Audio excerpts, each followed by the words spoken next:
પ્રમુખ 26 બેઠક જીતવાની વાત કરે છે, 5 લાખ લીડથી જીતવાની વાત કરે છે અને એક પછી એક ઉમેદવારો ચૂંટણી લડવાથી ભાગી રહ્યા છે। એટલે જે વાસ્તવિકતા છે એ ખરેખર જુદી છે। ભારતીય જનતા પાર્ટીના પાયા અહીંયા સાબરકાંઠામાં હાલી ગયા છે, વડોદરામાં હાલી ગયા છે ને આવનારા દિવસોમાં વલસાડ ને બનાસકાંઠામાં પણ હાલી જવાના છે। કારણ કે 7,000 કરોડનો ઇલેક્ટ્રલ બોન્ડમાં ભ્રષ્ટાચાર ઉજાગર થઈ ગયો છે, જેના કારણે લોકોને પણ ખબર પડી ગઈ છે। એના કારણે એમના ઉમેદવારો આજે ચૂંટણી લડવાથી ભાગી રહ્યા છે। અચ્છા, એટલે શું આ નેતાઓ એવું ભાવી ગયા છે કે પોતાના તરફી બધા નથી અથવા પોતે લોકો વચ્ચે નહીં જઈ શકે કે પછી ભાજપનું સ્થાનિક રાજકારણ નડી રહ્યું છે? શું લાગે છે? રાજકારણમાં તો કોઈ વિરોધ થયો એવું તો અમે જોયું નથી, પણ આજે એ લોકોને ડર લાગી રહ્યો છે કે ચૂંટણી જીતી શકાય એમ નથી, એના કારણે ઉમેદવારી પાછી ખેંચવાની વાત એ લોકો કરી છે।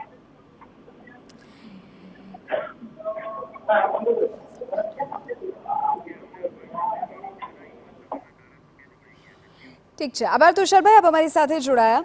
વીડી ઝાલા પણ આપણી સાથે ફોન લાઈન પર અત્યારે જોડાઈ ગયા છે। વીડી ઝાલાજી, આપનું પહેલું રિએક્શન આ સમાચારોની વચ્ચે? હા, હવે બેન કોંગ્રેસના ઉમેદવાર જે કહેતા હોય ભલે કહેતા હોય, હું તમને સ્પષ્ટ કહું છું કે આ નરેન્દ્ર મોદી સાહેબનું જે છે ને આખું સ્ટ્રીમ રોલર એ આખા દેશમાં એવું ફરવાનું છે ને આ જે સાબરકાંઠા લોકસભાના જે કોઈ ઉમેદવાર હોય, કમળ એટલે નરેન્દ્ર મોદી, એ જ્વલંત એટલે જેને અમે 5 લાખની જે ટાર્ગેટ આપ્યું છે ને 5 લાખનું ટાર્ગેટ છે, અમે જીતી જઈશું। પણ તમારા ઉમેદવારો જે મનાઈ કરી રહ્યા છે, ઉમેદવારી પરત ખેંચી રહ્યા છે, એમનું શું? મનાઈ કરે કે જેને જે હું તો એટલું માનું કે હું નરેન્દ્ર મોદીના જે નામ પર આ ચૂંટણી લડાઈ છે, જે કોઈ હશે અને એમની ગેરંટી ઉપર લોકોને વિશ્વાસ છે। પણ નરેન્દ્ર મોદી તો 26 બેઠક પર નથી લડતા ને, તમારા ચહેરા જ છે અલગ। હા, 26 નહીં, આખા દેશની બધી જ ચૂંટણી ઉપર નરેન્દ્ર મોદી લડી રહ્યા છે। અચ્છા, અને એમના નામ પર જ આ વોટ લોકો બધા પબ્લિક જે છે એમના પર ભરોસો છે ને મળે છે। હું પણ જીત્યો હતો તો હું પણ નરેન્દ્ર મોદીના નામ પર જ જીત્યો। એ બધી જ વાત સાચી, પણ છતાં પણ તમારા નેતાઓ કેમ પીછેહટ કરી રહ્યા છે એ પ્રશ્ન છે।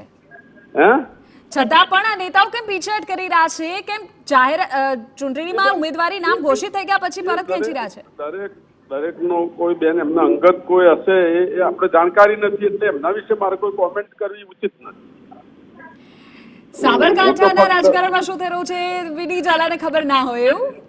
ના, ખબર એટલે જીતવાની ખબર છે હા, કે ભાજપ નરેન્દ્ર મોદી સાહેબના જ્વલંત વિજય થવાનો છે, એટલું તો હું સ્પષ્ટ માનું છું। હા હા, ભીખાજી ઠાકોર સાથે આપની વાતચીત છેલ્લે ક્યારે થઈ? પરમ દિવસે બેન આવ્યા હતા એટલે પ્રચારમાં અમે અહીંયા મીટિંગમાં રાખી। તો પ્રચાર શરૂ કરી દીધો તો પછી કેમ પીછેહટ? એ જ તો વાત છે।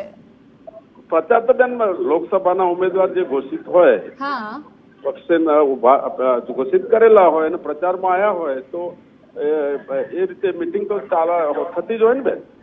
એટલે એ જ વાત છે ને ઝાલા સાહેબ કે આ 24-48 કલાકમાં એવું શું થઈ ગયું કે કોઈ અંગત કારણોસર પ્રચારની વચ્ચે એમણે પીછેહટ કરવી પડી? એવું બેન એવું એમાં કઈ એવું હોય નહીં, તો એ બધો શોધવાનો વિષય આપનો છે। હું તો એટલું જ માનું છું કે મોદી સાહેબની જે આંધી ચાલી રહી છે દેશમાં, એમાં આપણે 100% આમ પર જ પબ્લિકનો વિશ્વાસ છે અને એમના નામ પર જ લોકો વોટ આપવાના છે। એટલે હવે આ બેઠક કોઈ પણ સંજોગોમાં સાબરકાંઠા બેઠક 5 લાખ ઉપર લીડથી જીતીશું એટલું હું સ્પષ્ટ માનું છું। ઠીક છે, 4 જૂને આપણે ફરી વાત કરીશું વીડી ઝાલાજી। બિલકુલ, આભાર અમારી સાથે જોડાવા બદલ। તેઓ અત્યારે કહી રહ્યા છે કે વડાપ્રધાનના નામ પર ચૂંટણી લડી રહ્યા છે અને સાબરકાંઠા બેઠક પણ અમે ચોક્કસપણે જીતીશું। જો કે ભાજપના જે ઉમેદવારો અત્યારે ઉમેદવારી પરત ખેંચી રહ્યા છે તેની પાછળના કારણો પર તેમણે કંઈ પણ કહેવાનું ટાળ્યું। ઉલ્લેખનીય છે કે રંજન ભટ્ટ અને સાબરકાંઠાથી ભીખાજી ઠાકોર બંને ચૂંટણી લડવાનો ઇનકાર કરી દીધો છે। એક તરફ સાબરકાંઠામાં ભલે ગમે તે ઉમેદવાર હોય અમે જીતાડીશું આ પ્રકારના દાવાઓ પણ સ્થાનિક જે ધારાસભ્યો છે તેઓ કરી રહ્યા છે, પરંતુ કયા કારણોસર આ પ્રકારે ચૂંટણી લડવાની પીછેહટ ઉમેદવારો કરી રહ્યા છે તે બાબત પર આખરે કંઈ પણ કહેવાનું ટાળી રહ્યા છે। એક તરફ ભાજપના નેતાઓ વડાપ્રધાનના નામ અને તેની આંધીની વાત કરી રહ્યા છે, તો બીજી તરફ જે પાર્ટી તરફથી જે ઉમેદવારોને આખરે તક આપવામાં આવી તેઓની આ પીછેહટ શું સ્થાનિક રાજકારણ છે કે પછી અન્ય કોઈ વિગત તે આવનારા સમયમાં જોવું રહ્યું।